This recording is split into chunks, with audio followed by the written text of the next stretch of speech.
بن گئی. اور ان کی دنیا کی امن و عافیت اور حفاظت یہ تھی کہ بے باغیں آ رہی تھی، جہاں سے گمان نہیں تھا وہاں سے اللہ دے رہے تھے. بھائی یتق اللہ یجعل لہ مخرجا ویرزقہ من حیث لا یحتسب، کہ پھر ہم دیتے ہیں اور اتنا دیتے ہیں کہ جس کا حساب کرنا تمہارے محنت پہ دیتے ہیں، تجارت پہ دیتے ہیں، نہیں تقوی پہ دیتے ہیں. جب تم ہم سے ڈر کے زندگی گزارو گے تو ہم تمہاری دنیا میں برکت دیں گے، دین میں تو برکت دیں گے، ایمان میں تو برکت دیں گے، دعاؤں کی قبولیوں تو برکت دیں گے، آخرت کے درجات میں برکت دیں گے، نعمتوں میں برکت دیں گے. اور اس رہی سے یہ گویا وقتی اور عارضی دنیا، اس دنیا میں بھی اتنی برکت دیں گے کہ تمہارے نام کی نسبت تمہاری نسلیں کھانے والی بن جائیں گی. اور اللہ دے رہے ہیں اپنی قدرت سے. تو میرے دوستوں اور میرے بزرگوں، یہ جو کچھ ہے تقوی کی بنیاد پر ہے، اور یہ مہینے کو اللہ نے تقوی کا مہینہ بنایا. اب جب صحابہ تقوی پر آئے، احتیاط پر آئے، تو ہر چیز میں، لین دین میں ان کی احتیاط ہوا. ایک ایمان والے نے زمین بیچی، دوسرے ایمان والے نے زمین خریدی. اب خریدنے کے بعد کچھ عرصہ گزرا، ان کو خیال آیا کہ اس پہ کچھ باغ بناؤ، کھیتی کرو، یا اس پہ کوئی گھر بناؤ. اب انہوں نے اس کی کھدائی کی. اب کھدائی کی تو ایک جگہ کھودتے کھودتے ان کے آلے اٹکنے لگے، ان کے گویا سبب روکنے لگے. جو دیکھا تو وہاں پہ آواز بدل گئی. کیا ہوا؟ تو پتا چلا ایک بڑا دفینہ نکلا ہے، خزانہ نکلا ہے، اس میں سونے چاندی بھرا ہوا ہے، ہیرے جواہرات ہیں. اب اسے دیکھتے یہ نہیں سوچا اللہ آپ نے بے حساب دینے کا وعدہ کیا، چلو اللہ نے دے دیا، چھپر پھاڑ کے دیا، بلکہ اب سوچا کہ یہ میرے حق میں حلال ہے یا حرام ہے. میں نے تو زمین کا معاملہ اپنے بھائی سے کیا تھا، میں نے خزانے کا نہیں کیا تھا. اب اگر یہ خزانے کو میں بے اطلاع کے رکھ لوں تو مال تو ملے گا، اعمال لٹ گئے تو آخرت کا کیا ہوگا. اب اسے لینے کو طبیعت گوارا نہیں کی. اسے اپنے خادم کے سر پہ اٹھوایا. اب وہ بڑا بھاری وزنی دفینہ تھا اور وہ پورا زر و جواہر سے بھرا ہوا تھا. اب اسے لے کے اس بھائی کے پاس گئے مدتوں پہلے جس سے زمین خریدی تھی. اب دیکھنے والا کوئی نہیں ہے سوائے اللہ کے، لیکن یقین ہے کہ زندگی اللہ بنانے والے ہیں اور اللہ دیکھ رہے ہیں کہ کیا ہو رہا ہے. اب نتیجے میں ان کے گھر پہ گئے، جا کے آواز لگائی. وہ باہر نکلے، ارے بھائی کدھر آئے؟ فرمایا تمہاری ایک امانت ہی لے کے آیا ہوں. وہ سوچ میں پڑ گئے. انہوں نے کہا کہ بھائی کوئی امانت میں نے تمہارے پاس رکھا ہی نہیں، یہ امانت کیسے ہوئی؟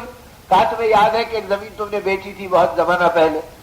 سوچ کے کہا کہ ہاں یاد ہے کہ ایک زمین تو تمہیں بیچی تھی. کہا اس زمین کے اوپر میں نے کھدائی کی، اور کھدائی کی تو اس کے اندر سے خزانہ نکلا. تو میرے ایمان کا تقاضا یہ ہے کہ میں نے تم سے زمین خریدی تھی، خزانہ نہیں لیا تھا، لہذا زمین میری ہے، خزانہ تمہاری امانت ہے، تم کو دینے کے لیے آ رہا ہوں، لہذا اللہ کے لیے سے لے لو. اس بھائی نے سوچا کہ یہ نہیں کہا کہ چلو بڑا شریف آدمی ملا، خزانہ لا کے دے دیا، اللہ تمہیں اچھا رکھے، کچھ تحفہ بھی میری طرف سے لے لو، ماشاء اللہ سبحان اللہ، اور خزانہ لے کے گھر میں چلے گئے. وہ بے باغے آ گیا. جیسے یہ سوچتے تھے کہ میرے لیے جائز ہے نہیں ہے، ان کو ان کا تقویٰ خوفزدہ کر دیا کہ تیرے لیے جائز ہے یا نہیں ہے. انہوں نے کہا بھائی تم اپنی آخرت کو سوچ رہے، میری آخرت کو نہیں سوچتے. اگر زمین بیچنے سے پہلے خزانہ نکلتا تو ٹھیک ہے، میرا تھا. اب جب تم زمین کے مالک ہے تو انصاف کی بات یہ کہ زمین کے اندر کی ہر چیز کے تم ہی مالک ہے، لہذا خزانے کے تم مالک بنے، میں نہیں مالک بنا، تو یہ میری امانت نہیں ہے، تو تمہاری حقیقت ہے، تم اسے اپنے پاس رکھو اور میری آخرت کا رحم کھاؤ. میں اپنی آخرت بگاڑنے تیار نہیں، اس کو واپس لے جاؤ. تو گویا ایمان بنا، تقویٰ بنا. تو مال دینے کے لیے امت لڑ رہی تھی، آج لینے کے لیے موت تک لڑ رہے ہیں. عدالتوں میں دیں گے، بے دینوں کو دیں گے، غیروں کو دیں گے، لیکن اپنے سگے بھائی بہنوں کو نہیں دیں گے. کیوں؟ اس لیے کہ یقین اعمال سے زیادہ مال پر آ گیا اور آخرت سے زیادہ دنیا پہ آ گیا. اسی کو ہمارے حضرت مولانا صاحب رحمۃ اللہ علیہ فرمایا کرتے تھے، ایک بت کا یقین تو نکل گیا، لیکن بت کی بدلی ہوئی شکلوں کا یقین تمہارے اندر سے نہیں نکلا. وہ بت کی بدلی ہوئی شکل تمہارا مال ہے، تمہارا مکان ہے، تمہاری دکان ہے، تمہاری چیزیں ہیں. اب یقین یہ بنا اس سے زندگی بنتی ہے. جیسے بے دین کا یقین ہے کہ بت زندگی کو بناتا، تم سمجھ رہے مال زندگی کو بناتا. اور ایمان والا جو ہے کہ اللہ زندگی کو بناتے ہیں، خدا کا غیر زندگی کو نہیں بناتا. نہ مال بناتا، نہ ملک بناتا، نہ عہدہ بناتا، نہ شکلیں بناتی. یہ تو ابتلا ہے، مبتلا کیا گیا امتحان کے اندر کہ تم اس کے اندر اللہ کو پہچانتے ہو یا غیر اللہ کو جانتے ہو. اب نتیجے میں انہوں نے کہا کہ میرے بھائی یہ مال میرا نہیں تمہارا ہے. اب وہ سمجھا رہے ہو، کہہ رہے کہ بھائی تمہارا ہے، میں لایا ہوں اللہ کے لیے رکھ لو. وہ کہہ رہے نہیں بھائی مال تمہارا ہے، زمین تمہاری، مل تمہاری، لہٰذا میری آخرت پہ رحم کرو اور میرے اعمال کو مت بگاڑو، یہ تمہارا ہے. اب اتنا سمجھا رہے ایک دوسرے کو کہ آواز بڑی ہو گئی. راستہ جانے والے رک گئے کہ بھئی یہ لوگ کیوں تکرار کر رہے ہیں. اور رکنے کے بعد مجمع ہو گیا تو کسی نے پوچھا کہ بھئی کس بات پہ جھگڑ رہے ہیں. کہا کہ جھگڑا اس بات کا ہے کہ مال اس بھائی کا ہے اور زبردستی یہ میرے کاندھوں پہ ڈال رہا، اللہ کے لیے اسے سمجھاؤ کہ اپنی امانت لے جاؤ. اب وہ کہہ رہے یہ مال اس کا ہے، اس کو سمجھاؤ، یہ قبول کرنے کے لیے تیار نہیں، اللہ کے لیے اس کو سمجھاؤ کہ یہ قبول کر لے. جب دونوں تیار نہیں ہوئے تو طے ہوا عدالت میں چلو اور فیصلہ قاضی کے پاس کرائیں گے. اب قاضی کے پاس مقدمہ آیا تو جج کے پاس مقدمہ کیا آیا؟ مدعی یہ کہہ رہا کہ یہ مال مدعی علیہ کا ہے لہٰذا اس کو دلا دیجیے، اور مدعی علیہ یہ کہہ رہا ہے کہ نہیں یہ مال اس کا ہے، زبردستی میرے سر تھوپ رہا، یہ اسے واپس لوٹا دیجیے۔ تو قاضی بھی حیران ہے کہ ایسا مقدمہ آیا کہ مال دینے کے لیے مقدمہ آیا، لینے کا مقدمہ نہیں ہے۔ تو جب ایمان بنا تھا تو امت ہر چیز دے رہی تھی، ملک بانٹ رہی تھی، مال بانٹ رہی تھی، دولت بانٹ رہی تھی، عہدے بانٹ رہی تھی، ہر چیز بانٹے۔ ہارون رشید کے زمانے میں جب مامون کا نکاح ہوا تو شہزادے کے نکاح کے موقع کے اوپر ورقے اڑائے گئے، کاغذیں پھیلائے گئے اور لوگ اسے لوٹ رہے تھے۔ تو بعض سفرا قریب بیٹھے تھے، وہ تعجب سے دیکھ کے کہہ رہے تھے کہ بھئی آپ نکاح کے موقع کے اوپر تو کھجور اور چھوارے اڑائے جاتے ہیں، مصری بادم لٹائے جاتے ہیں، شہزادوں کی شادی کے پر ہیرے موتی لٹائے جاتے ہیں، لیکن یہ کیا ہوا کہ یہ کیا مذاق ہو رہا ہے کہ یہاں پہ کاغذوں کے پرزے اڑائے جا رہے ہیں۔ تو کہنے والے نے کہا کہ کاغذوں کے اوپر کسی پہ گورنری لکھ دی گئی، کسی پہ جاگیرات لکھ دیے گئے، کسی پہ علاقے اور ملک لکھ دیے گئے، جس کو جو ملے گا اس کو وہ ملک دے دیا جائے گا۔ تو یہ امت کو اتنا نحال اللہ نے کیا تھا کہ یہ ملک بانٹا کرتی تھی، یہ عہدے بانٹا کرتے تھے، یہ علاقے بانٹا کرتے تھے۔ اب اس امت کا حال یہ ہوگا کہ روٹی کے ٹکڑوں پر اور مال کے ٹھیکروں پہ لڑ بڑھ رہی ہے، اور ایمان کے جھوٹے دعوے اور جھوٹی قسم کھانا آسان ہو گیا، خدا کا خوف ختم ہو گیا۔ تو اب یہ ایمان بک رہا ہے پیٹ کے لیے، اور یہ ایمان بک رہا ہے جیب کے لیے۔ اب نتیجے میں جب امت کے نزدیک خود ایمان کی عظمت باقی نہیں رہی تو بے ایمانوں کے نزدیک ایمان والوں کی قیمت کا باقی رہتی۔ اب نتیجے کے اندر ہم بے وزن ہو گئے، ہمارے اعمال لٹ گئے، ہمارا یقین بگڑ گیا، ہماری کیفیت ختم ہو گئی۔ اب جب قاضی نے دونوں کو سمجھایا تو دونوں تیار نہیں۔ آخر میں قاضی نے کہا اچھا آدھا آدھا مال لے لو، کہا ہرگز نہیں لیں گے، جب اس مال سے زندگی نہیں بنتی اور یہ مال امانت ہے تو ہم زبردستی لے کے خیانت کیوں کریں گے؟ دونوں بھی تیار نہیں۔ آخر میں قاضی نے سوچ کے کہا تمہارے کچھ بچے ہیں؟ کہا ہمارا لڑکا ہے۔ ان سے کہا تمہاری کچھ اولاد ہے؟ کہا ہماری بھی بچی ہے۔ کہا ٹھیک ہے اس بچے اور بچی کا نکاح کرا دو، آنے والی نسلوں کو مال دے دو۔ یہ بھی نہیں کہا قاضی نے نہ تمہارا ہے نہ تمہارا، یہ تو حکومت کا ہے۔ نہ حکومت بھکاری تھی، نہ انسان بھکاری تھے، نہ لوگوں کی نگاہوں میں فقیرانہ جذبہ تھا، نہ لٹیرانہ کیفیت تھی، نہ ڈکیٹی کا خمیر تھا، ان چیزوں سے پاک تھے۔ تو عدالت نے بھی فیصلہ کیا تو ان کی نسلوں کو دیا، خود لے کے اپنے خزانے میں رکھنا پسند نہیں کیا۔ اور انہوں یہ بھی گئے تھے تو اپنے لیے لینا کسی کمپرومائز پہ تیار نہیں ہوئے، چلو آدھا آدھا ہی لے لیں گے۔ کہا نہیں پورا لٹا دو اور پورا دے دو، اس لیے کہ جب اللہ ہمارے مالک ہے اور اللہ کی طرف سے فیصلے پہ ہماری زندگی بنتی ہے تو اس میں زندگی کیا بناتے، اس کو تو خیر بات کرو۔ تو میرے بھائیوں اور میرے بزرگوں جب تقویٰ بنا تھا تو زندگی میں جذبات بنے تھے۔ تو یہ مبارک مہینہ تقوی کا، یہ مبارک مہینہ غمخواری کا، یہ مبارک مہینہ اللہ کے خزانوں سے لینے کا، اس لیے دعاؤں کی قیمت بتلائی گئی کہ اللہ سے مانگو، معرفت بتلائی گئی کہ اللہ کو اپنا بنا لو، اور قرآن پاک کی برکت بتلائی گئی کہ اعمال قرآنی کو پہچانو، دین کی محنتوں کی وقت کو زندگی میں جانو۔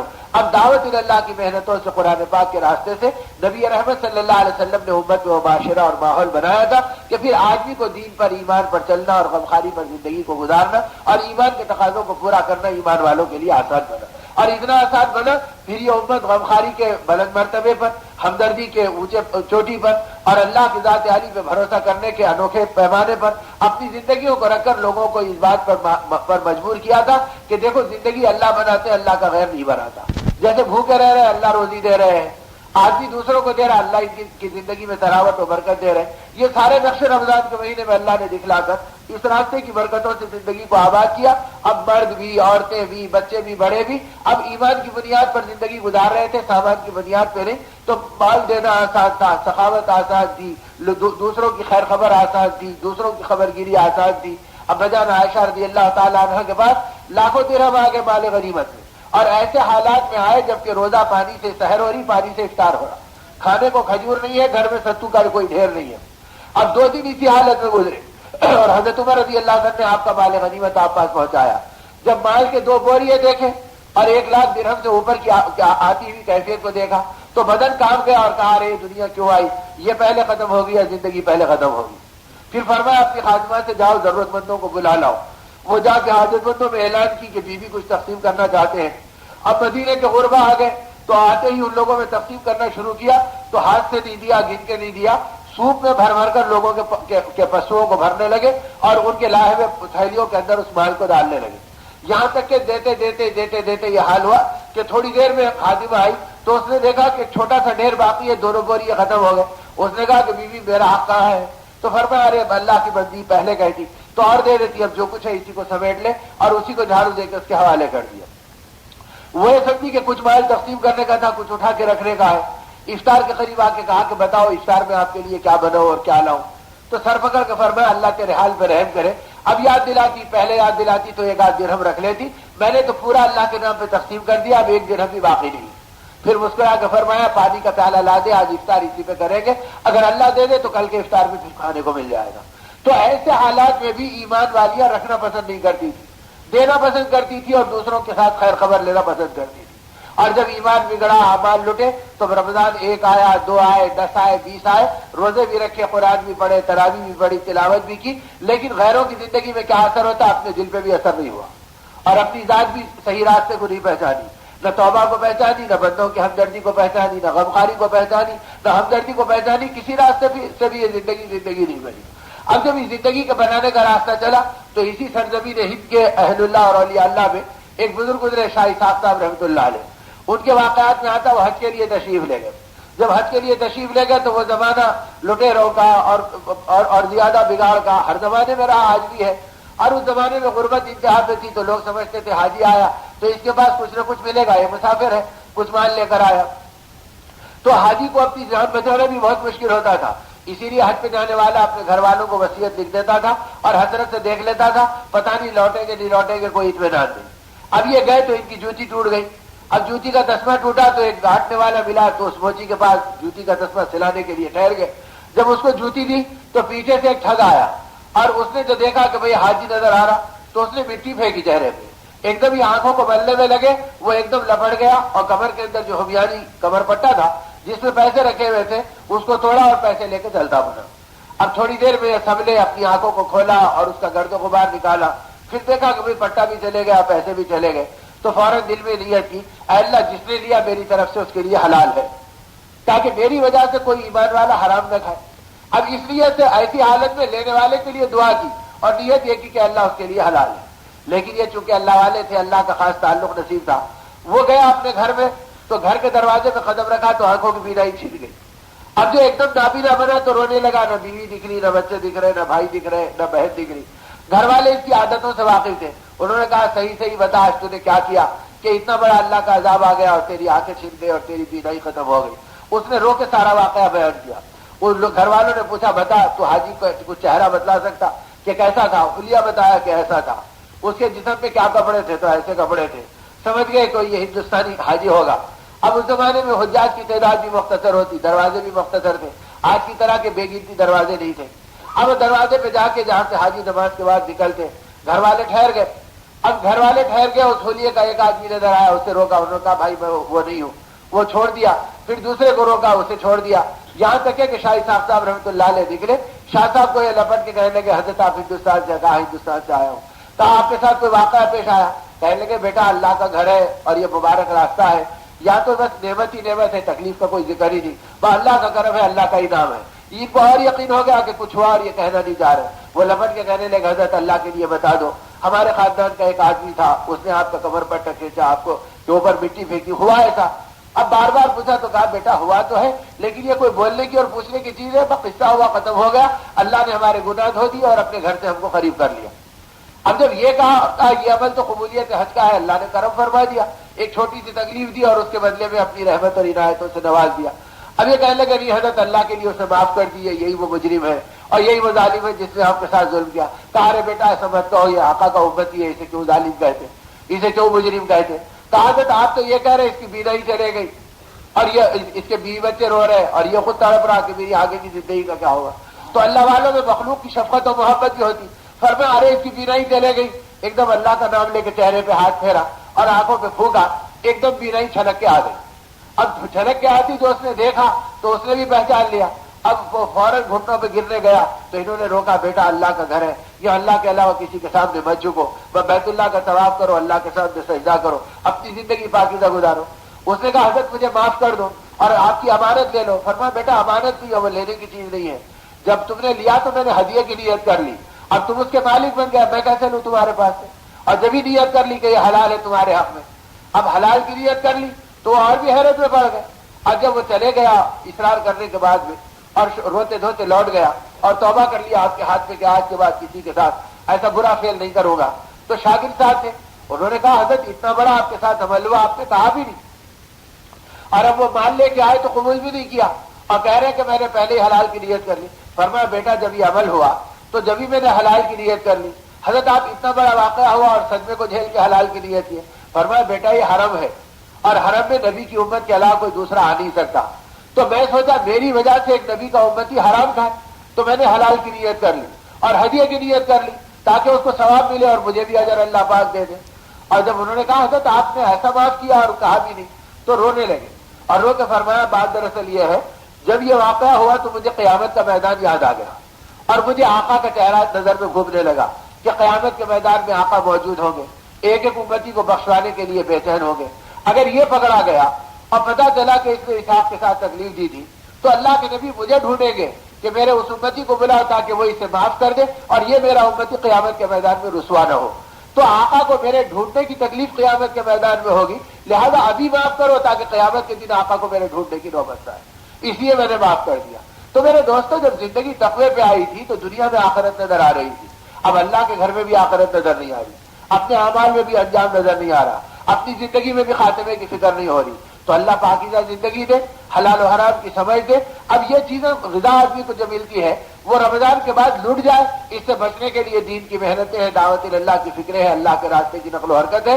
اگر دین کی محنتیں ہوں گی تو ایمان جمے گا، تقویٰ پرورش پائے گا، آخرت زندگی میں پروان چڑھے گی، اللہ کی معرفت کا خزانہ کھلے گا، آقا کی محبت کا دامن نصیب ہوگا، حق و ہدایت کی دولت نصیب ہوگی، مخلوق پہ شفقت آئے گی، انسانوں پہ غمخواری آئے گی اور دوسروں کو ایمان کی دولت پہنچانے کے لیے انسان بے قرار ہوگا. ان دولتوں کو پانے اور زندگی میں بانٹنے کی محنت کا نام دعوت اللہ ہے، جو ماہ سیام میں، ماہ قرآن کے سائے میں، ماہ ایمان میں دعوت کا پیام بنا کر ہم کو دی گئی کہ ہم اس راستے پر اپنی زندگیوں کو چلانے والے بنے. اس لیے میرے دوستوں زندگی میں دین کی اور ایمان کی محنتوں کا پیغام اللہ کی طرف سے اسی مہینے میں ملا. بدر کا میدان اسی مہینے میں قائم ہوا اور تبوک کا معرکہ اسی مہینے میں بتلایا گیا اور پھر بیت اللہ کے اوپر غالب ہونا اور مکہ مکرمہ میں فاتحانہ داخل ہونا اللہ نے رمضان المبارک میں دکھایا تاکہ رمضان المبارک کو دینی محنتوں کی خصوصیت سمجھ کر امت اس مہینے میں دین اور ایمان کی محنتیں کرے، اس کی نیتیں کرے، اس کے لیے قربانی کی کیفیت اپنے میں پیدا کرے. اس لیے میرے دوستوں جان و مال جو اللہ کی امانت ہے، اللہ کے نام پہ خرچ کرنا اور اللہ کے نام پہ قربان کرنا، یہ مزاج بننے کے لیے اللہ کے راستے کی نقل و حرکت ہے کہ دل کی دنیا دھلے، سینے کی ساری محبتوں کے دلدل اور غفلتوں کے سائے چھٹے اور ایمان کی عظمتیں سینے کے اندر نکھرنے والی بنے. اس کے لیے میرے بھائیوں اور میرے بزرگوں اس آخری عشرے کے جہنم کی خلاصی کے لمحات میں اللہ ہم کو اور آپ کو موت تک ایمان کی محنت کرنے والا بنا دے اور آخرت کی فکروں پہ چلنے والا اپنے کرم سے سنوار دے اور ان محنتوں پہ جینا اور مرنا ہمارے لیے آسان کر دے. اس لیے اس مبارک مہینے کے آخری لمحات میں اللہ ایک تو یہ نیت کی توفیق دے کہ اللہ مرتے دم تک دین کی محنت پر اور ایمان کی فکروں پر مر مٹنے والا ہمیں بنا دے اور ہم بنیں گے انشاءاللہ. اور اس بننے کے لیے اللہ کے راستے میں چلنا اور 4 مہینے اور 40 دن لگانا اور اس راستے کی زندگیوں کو پلٹنا. اگر اس مہینے میں نیت کر لیں گے اور شوال سے اپنا وقت لگا لیں گے کیا عجب کہ اللہ اس مہینے کی برکت سے 11 مہینے پورے اور زندگی بھر پوری دین کی محنتیں آسان کر دے، ایمان کی فکریں آسان کر دے. اب ہمت و نیت کر کے بتلائے کہ بھئی اللہ کے نام پر اور دین کی محنتوں میں رمضان المبارک میں ہم نیت کرتے ہیں انشاءاللہ 4 مہینے اور 40 دن لگائیں گے اور شوال سے اس کی شروعات کریں گے انشاءاللہ. بتاؤ بھائی کون کون تیار ہے اللہ کے دین کی محنتوں میں اپنا وقت لگانے کی؟ حق تعالیٰ قبول کرے، برکت دے. بتاؤ بھائی اللہ قبول فرمائے. کب سے وقت ہے بھائی؟ کب سے لگے گی؟ اللہ آسان کر دے. بس شوال سے لگا لو انشاءاللہ. 15 جنوری سے جماعتیں نکل رہی اس حلقے کی انشاءاللہ. یہ عبد اللطیف صاحب اللہ قبول فرمائے.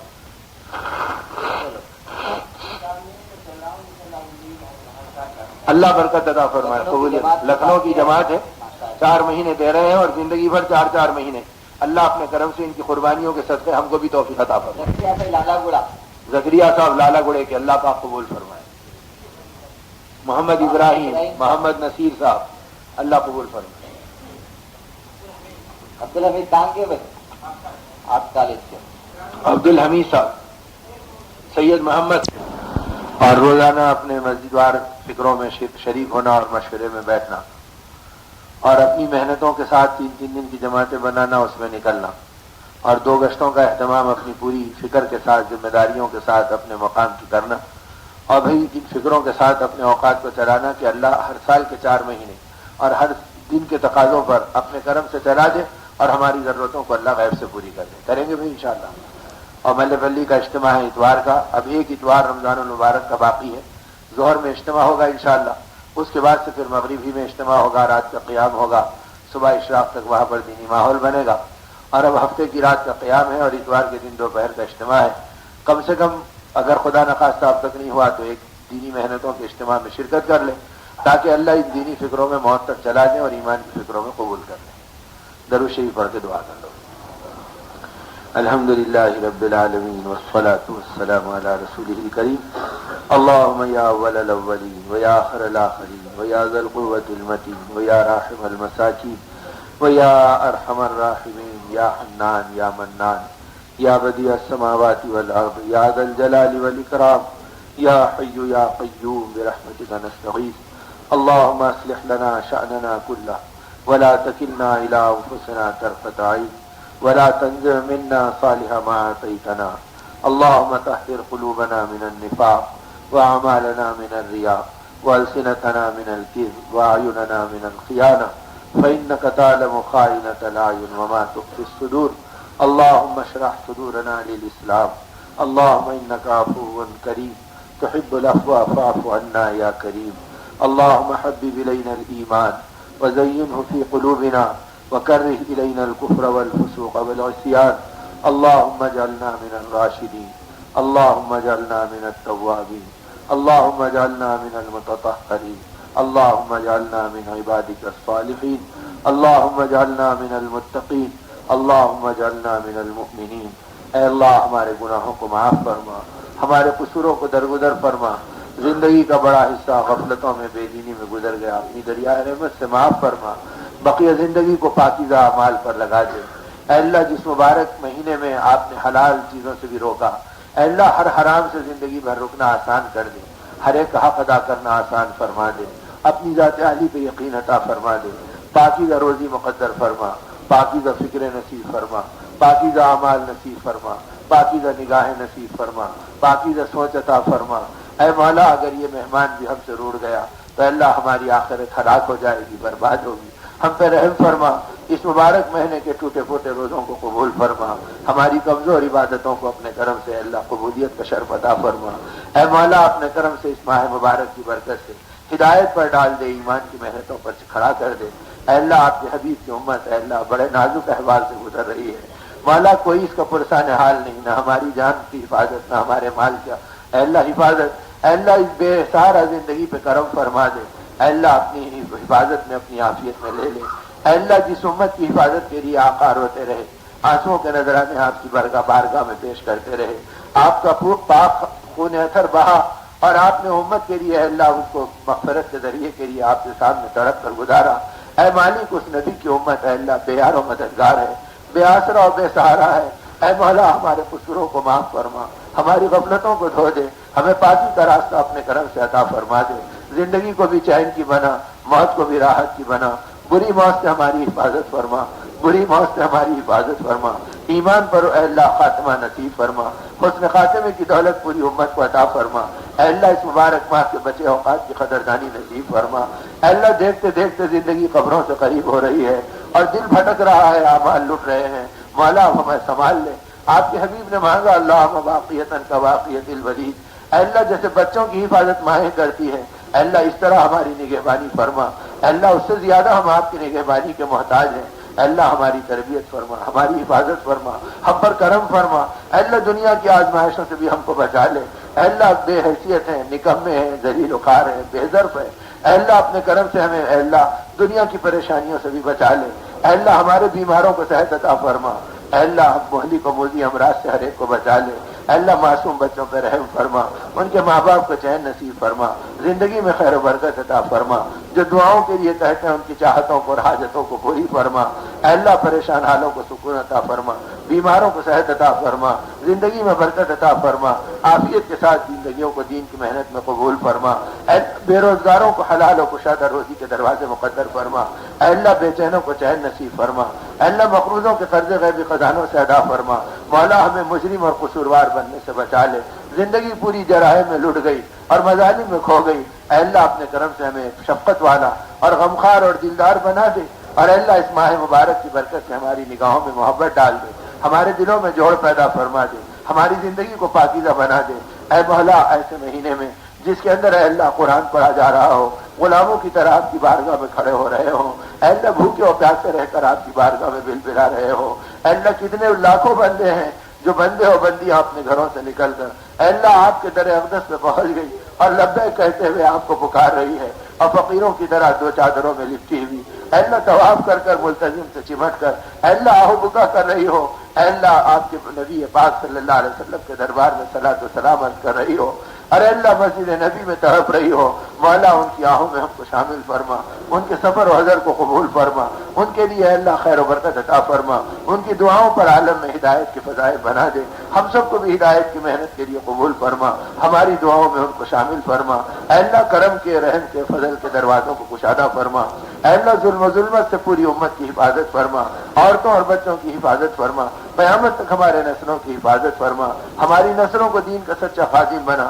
ایمان کا ترجمان بنا، اپنے پاک کلام کا محافظ بنا، پاکیزہ زندگی کو وجود دینے کا ذریعہ بنا، اے اللہ اپنے کرم سے بے اولادوں کو اولاد عطا فرما اور ہماری اولادوں کو دین کے لیے قبول فرما، اے مالک اپنے کرم سے ہر پریشانی کو دور فرما، اے اللہ زندگی میں برکت عطا فرما، طبیعتوں میں نشاط عطا فرما، سینے میں انشراح عطا فرما، بے اثر زبانوں میں اثر عطا فرما، قلوب کو نرم فرما، اور اے اللہ اپنی عظمت اور اپنے حبیب کی محبت منتقل فرما، اعمال نبوت کا فہم عطا فرما، سنتوں پہ جینا نصیب فرما اور سنتوں کو دنیا میں پھیلانا اپنے کرم سے آسان فرما، حق کو چمکا دے، ہدایت کو پھیلا دے، باطل کو اپنی قدرت سے مٹا دے، ارے اللہ غیب سے ہماری مدد فرما دے، ہمارے ماں باپ کی مغفرت فرما، ہمارے عزیز و قارب کی مغفرت فرما، مرحومین کی بھی مغفرت فرما، موجودین کی بھی مغفرت فرما، آنے والی امت کی طرف سے بھی ہمارے استغفار کو قبول فرما، اے مولا ہمیں محروم مت فرما، آپ کا در ہے، آپ کی چوکھٹ ہے، ماہ مبارک کا سایہ ہے، قرآن پاک کا صدقہ ہے، اے اللہ اگر اس میں بھی ہم محروم ہو گئے تو پھر محروم رہ جائیں گے، اے اللہ اس ماہ مبارک میں محرومیت سے بچا لے اور زندگی بھر کے خیر و برکات مقدر فرما دے، مولا دھکار مت دیجیے، ٹھکرا مت دیجیے، اے اللہ بندے ہیں، قصوروار ہیں، سیاکار ہیں، جیسے تیسے ہیں، آپ کے بندے ہیں، آپ کے نبی کے غلام ہیں، مولا ہمیں محروم مت فرما، اے اللہ اپنے در سے ہمیں نواز دے، اپنے کرم سے ہمیں نواز دے، اے اللہ اپنے کرم سے ہماری دعاؤں کو قبول فرما اور تمام امور میں ہمارے انجام کو خیر فرما، اللہم اغفر لنا وللمؤمنین والمؤمنات والمسلمین والمسلمات، صلی اللہ تعالی علی خیر خلقہ ونور عرشہ محمد وآلہ وصحبہ اجمعین والحمد للہ رب العالمین۔